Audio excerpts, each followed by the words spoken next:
See that, guys?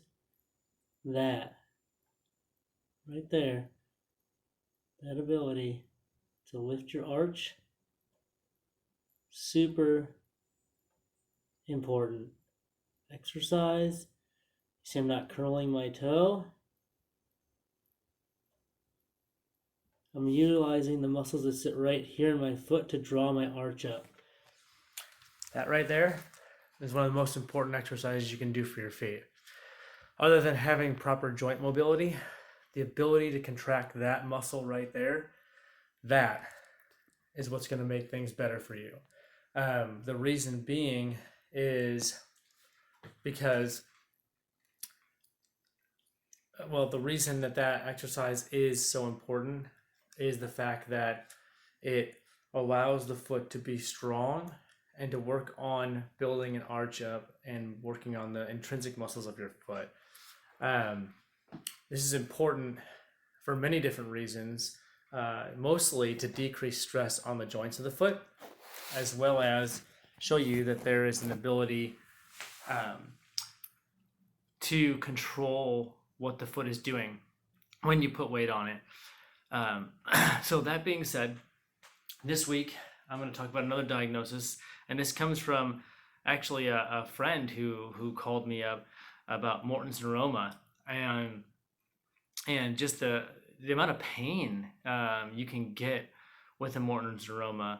And I think the important thing is understanding what it actually is and how to treat it. So with a Morton's neuroma, it's a bundle of nerves that sit typically, here's my wonderful foot again, between the second and third toe, but can be between the third and fourth toes, kind of on the ball of your foot right there. And tender to touch, tender to walk, hard to weight bear, can't exercise, hard to do anything really. And you can even get pain in a non-weight bearing position if you're just sitting there, if it's really irritated. The question is why there, why the stressors, things like that. It can come back to joint mechanics of the foot and ankle.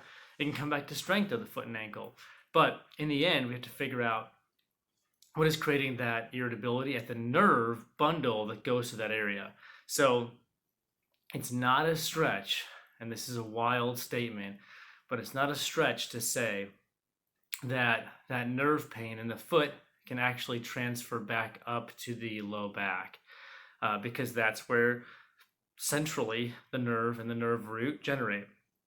So if you have multiple sites of injury, let's say it's on your right side, and you have hip pain or knee pain, you've had an ACL surgery, a turned ankle, even chronic low back pain, or trauma, to any of those areas, it just keeps building and building until finally it hits a structure where it becomes, so painful that you have to do something about it.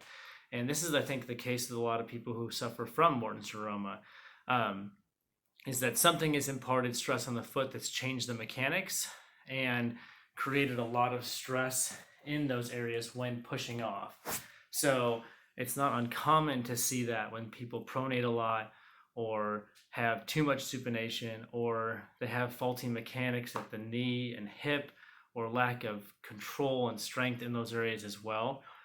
That just keeps building and building.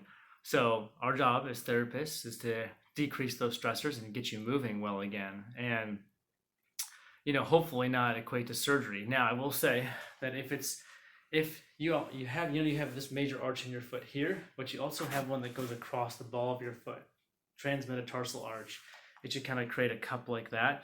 A lot of people, that arch is actually fallen flat, so when they push off with this part of if you have a big callus on this part of your foot, you're probably not going through your big toe to push off, and mostly coming in that area. And that amount of stress just on that nerve bundle can cause so much inflammation and irritation. So I do sell like these round or triangular shaped metatarsal pads.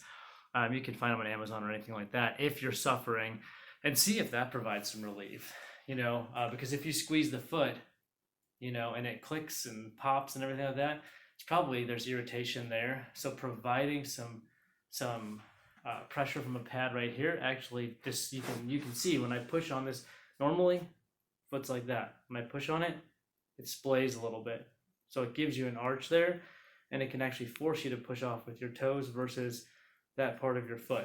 So something interesting to look at, guys. I hope it's helpful. Keep the comments, keep the questions coming. I love the foot. We're gonna get into running and how your foot goes from this soft shock absorbing structure to a hard, firm lever to push off. And we'll talk about, and I'll post videos on running and running form and my 3 keys to running. So stay tuned for that, guys. Take care. Bye.